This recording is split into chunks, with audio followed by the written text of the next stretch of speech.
Alright, how's it going, y'all? So today, I want to make a video on everything that people need to be enabling on their Synology NAS. I do a ton of consulting for this channel now, and I really see a lot of mistakes here, and these are the things that I really recommend every single person set up. So this one is going to be kind of split up into two different sections. Part one are no reason not to. There's 100% of people should be doing this. You really have to know what you're doing in your super specific use case to have any reason not to. These are going to be super basic things that we're just going to run through in control panel right here and just tick off and make sure they are enabled. And then part two of this is going to be things I highly recommend, but do not necessarily require for every single use case. It's probably going to be like 95%, and we'll go over what reasons you would not do that for different things here. All right, and so my background here is I do a lot of consulting for this channel. I am in Synology a ton, and I find these issues a lot. And these are going to be the issues that I have found people have enabled and then have caused them issues down the line. And so we're just going to go right into it. By the way, you can hire me. There's a link in the description. All right, so first off, we're just going to log directly into DSM here, and we're going to go into control panel. So the first thing that I see so many people have issues with is not having a recycling bin empty schedule. So I'm just going to delete mine right here. And so what this is this is a schedule to empty all the recycling bins. So different shared folders are able to have recycling bins. You can control on the shared folder level. The issue is, by default, that is ticked as a yes, you want to create it. So if we go into create shared folder, we're going to see right here that this enable recycling bin is by default ticked as enabled. And so most people are just following the default and going to leave that on. The issue is there's never a task to empty the recycling bin. I'm not joking when I say I have had numerous cases where this has saved over 50 terabytes of data, me emptying the recycling bin. One of my recent clients had 120 terabytes of data in the recycling bin, and I don't blame them for not knowing about that because they had another company set this entire thing up, and they were just like, hey, we're running out of space. We got to talk about how we're going to expand this thing. Do we need a new NAS? No, they just need to empty their recycling bin. And so it's totally normal to have that happen. And I bet if you look through here, a good chunk of y'all are going to have recycling bins enabled with no task enabled to empty them. And so you're just going to be stuck with tons of data in there. And so setting this up, incredibly easy. We're just going to go down into task schedule, and we're just going to create a new task. It's going to be a scheduled task, and it's going to be recycling bin. I always call it empty bin. And for schedule, you want to run it every single night. These are just defaults for everybody. Run it every single night, and then you've got kind of two real options here. Either delete all files. That means essentially a recycling bin is just there to have files for the working day. So if somebody deletes a file, they can immediately go back to it and grab it if they need to. Or you can say number of days to retain files. So the other option there is essentially if you delete a file, it will stay in the recycling bin for, in this case, 7 days. And so on the night of the 8th day, once it's been 7 days since it's been in the recycling bin, it will then go ahead and empty that specific file once it has been in the recycling bin for more than 7 days. And so that is totally up to whatever your settings are. You can get more advanced here, but for most people, I would just say 2 days. I don't know a lot of people who use the recycling bin, and BTRFS snapshots are a far better solution than that. So that is 100% of people. Even if you don't have recycling bins enabled, I would honestly just set this up just because one day you might have it and you might forget about it. So you really just want to have this set up and run. Otherwise, you can end up with a ton of space you did not mean to. So we're just going to hit OK. And before I get out of this, I gotta say this window is something you need to pay attention to. I hate that the blue mark is yes. So this window right here says, do you want to enable recycling bins for all shared folders? This is a nice way to do it. It's a nice to have, but the default should not be yes. The default should be no, because this is a major change to a lot of things. So more likely than not, you're going to want to click no and just set up recycling bins as needed. BTRFS snapshots are a far better solution than recycling bin. Recycling bin should really be used for that. I just deleted a file, I need to get it back right then, versus long-term stuff. You're probably going to want to click no here and just set up recycling bins however you'd like to. And so that's it. That is number one. Every single person should have an empty bin task, because if you don't, you can just end up swelling with tons and tons and tons of space, and it happens all the time. All right, and so now onto a quick security one. For number two, we're going to be setting up auto block.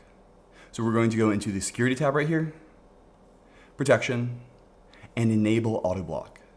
Everybody should have some form of auto block enabled, even if you don't necessarily have any external access to your NAS. You never know what's going to happen. Maybe a computer on the network gets a virus or something like that. So having auto block enabled is very useful. For external users, people who have the NAS hooked up to the external internet, especially if you've opened up like the FTP port or SFTP or anything like that, I would recommend having probably these settings right here. And then for users who don't really have external access set up, maybe you can say 100 login attempts within 60 minutes.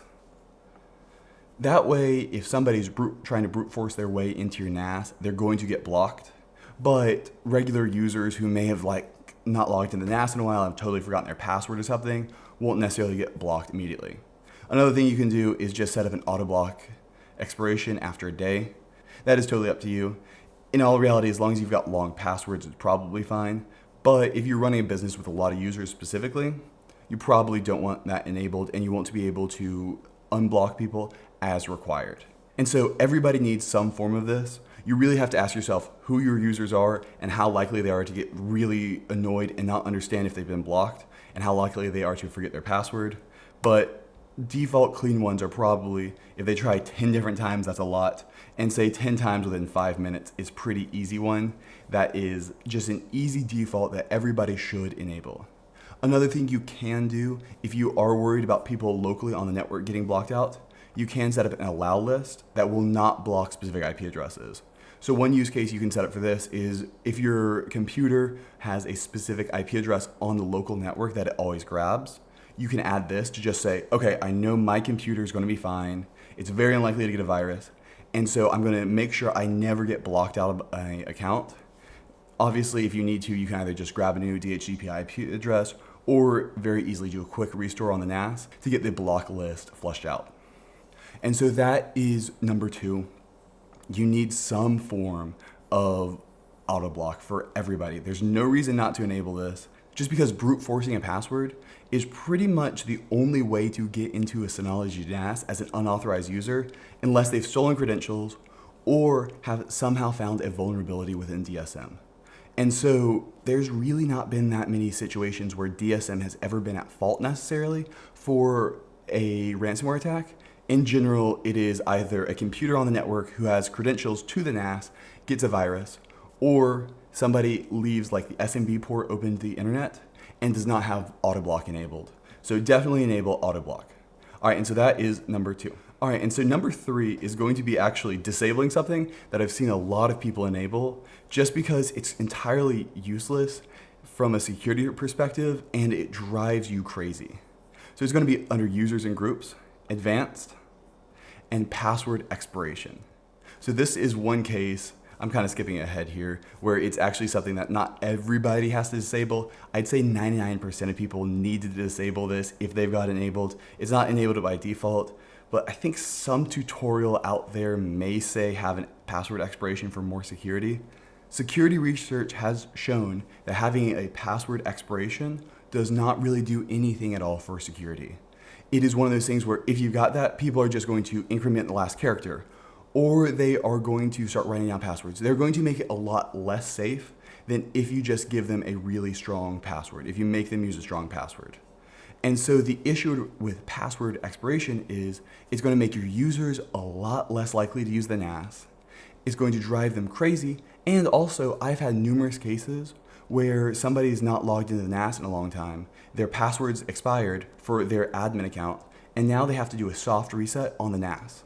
So that is one of those things where it is really, really, really annoying, and I would not recommend having a password expiration on here unless you have a very specific use case and your company policy just requires you to have it. If that's the case, it's unfortunate and you've got to do it, but definitely have that disabled.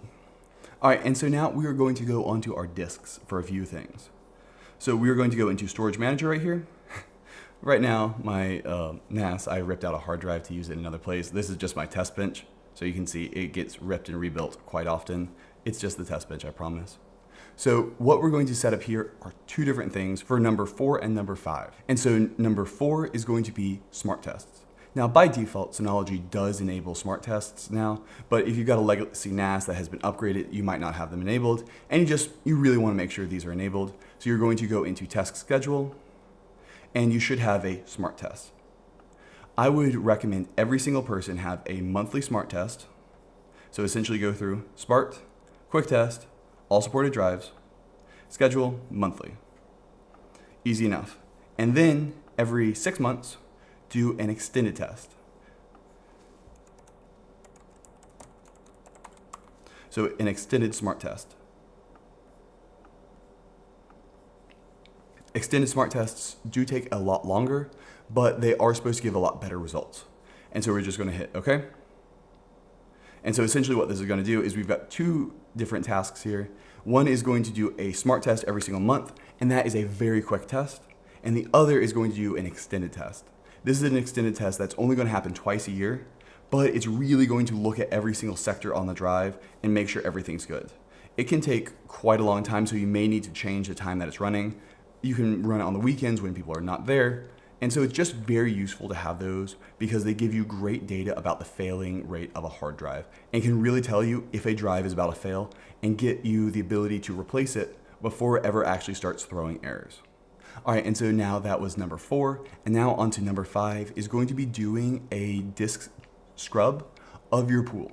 So even if you've got an ext4 volume, you still should be doing this because it is very useful for figuring out if you've got errors on your disks.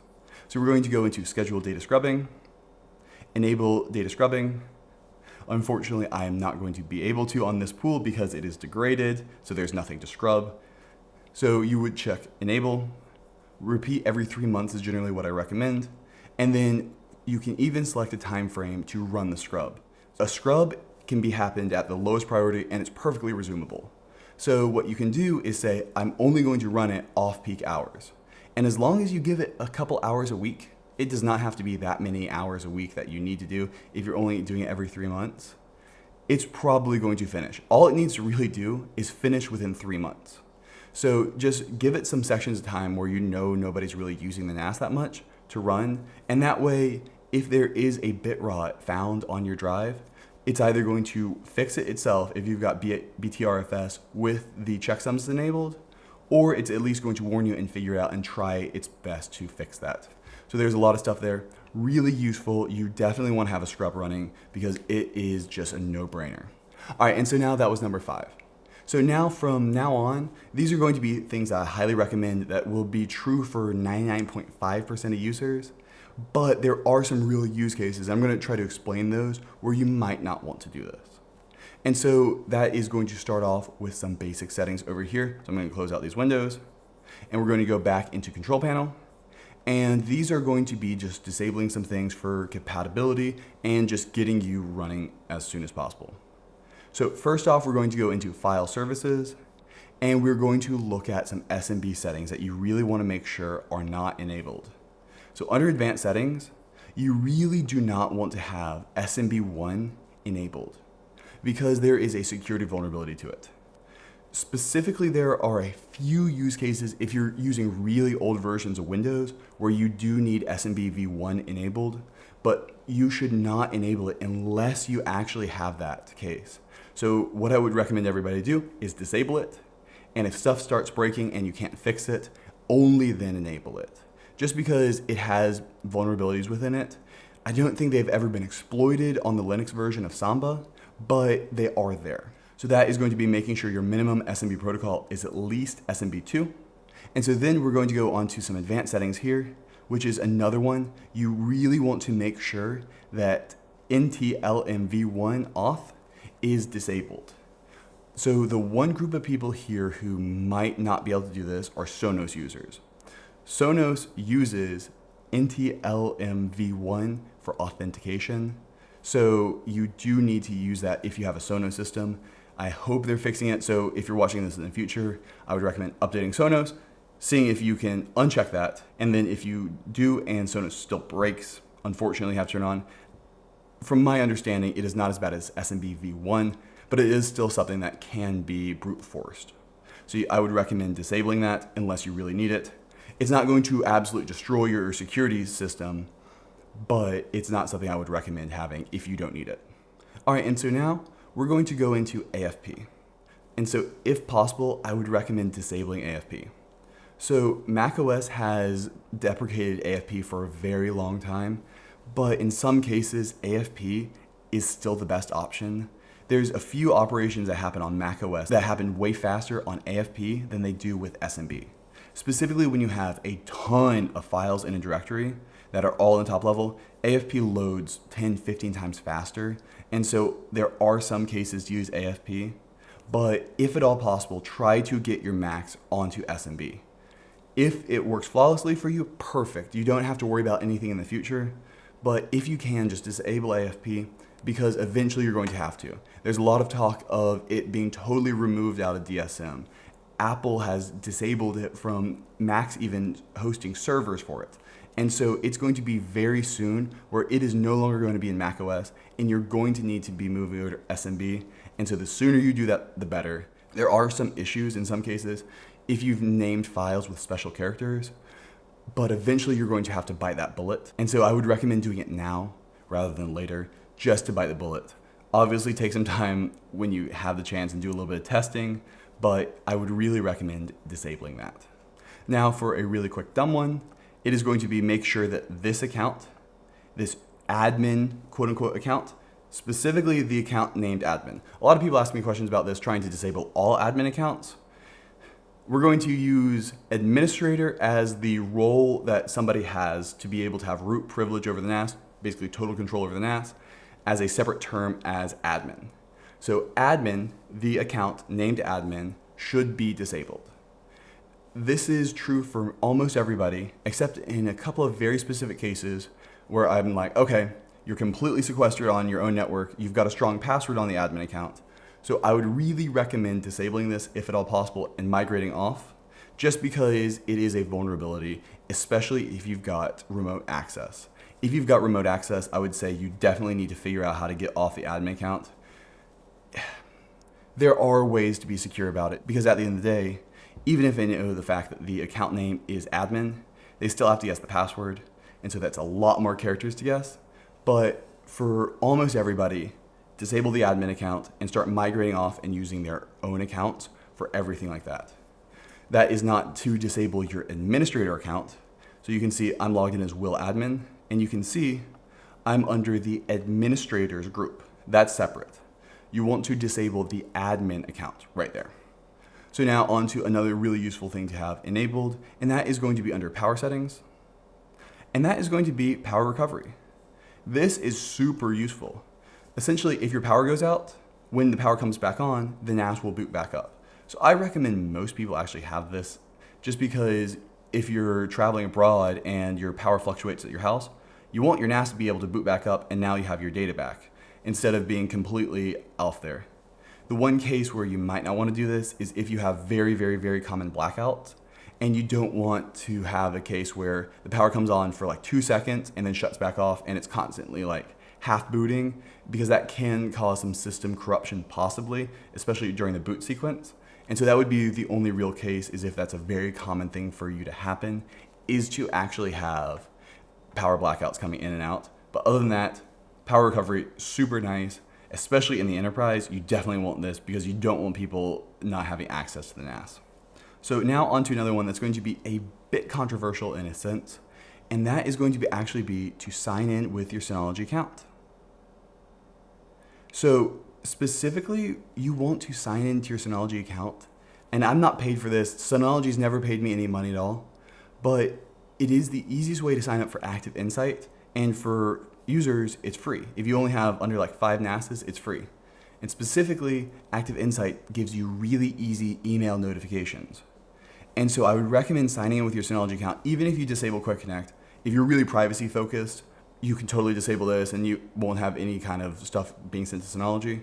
But if you're just a regular home user and you're not too worried about Synology knowing that you have a NAS, signing in with your Synology account allows you to sign in with Active Insight. and Active Insight will automatically give you email notifications if something goes wrong. This is really useful for something like, oh, a hard drive is dying. You'll get an email notification about it. All those kinds of things. If you do not sign in with your Synology account, I would really recommend somehow signing up for email notifications. It'll take a Gmail account. I've got a video on that. But do one of those two options.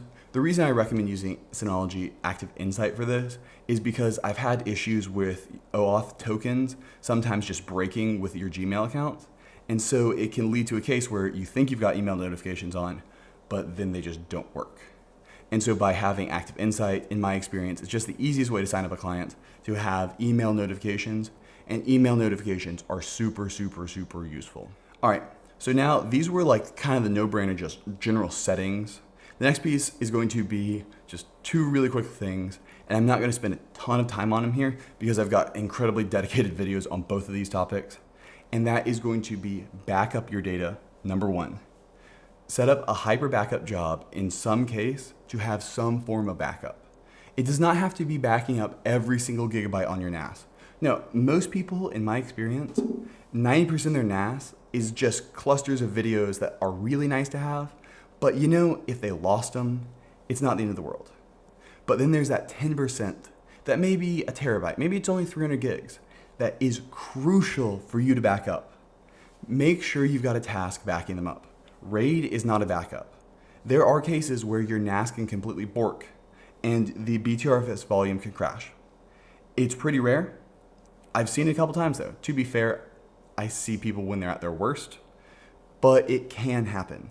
And so that's why having a backup of your really important data is so, so, so crucial. Next up is going to be setting up Snapshot replication. This is only going to be for people who have a BTRFS NAS and are running a BTRFS volume. So these are the people you need to be signing up for it. I've done dedicated videos. I will leave those in links in the description. Even if you don't have a backup, a half approach to it is at least having Snapshot replication, which can actually save you from a lot of forms of ransomware. Pretty much all forms of ransomware, unless Synology itself, Synology DSM, gets hacked to its core. So I would really, really, really recommend everybody set up Snapshot replication who is able to. You don't even have to replicate them, just set up snapshots. Make sure to do that unless you have some very specific use cases. All right, well that's gonna be it for these really basic settings that everybody needs to be enabling on their Synology NAS. I have a lot more advanced tutorials for much more in-depth things, but these are just from my experience with clients. These are the things that are super, super, super low-hanging fruit that everybody needs to be enabling and setting up just because it doesn't take much time. It's not like you can really mess it up too easily, and it can be incredibly valuable for you and just really make your NAS into a much more stable and better platform. Go and leave any other tutorials or really anything you think I missed in here in the comments below, and have a good one. Bye.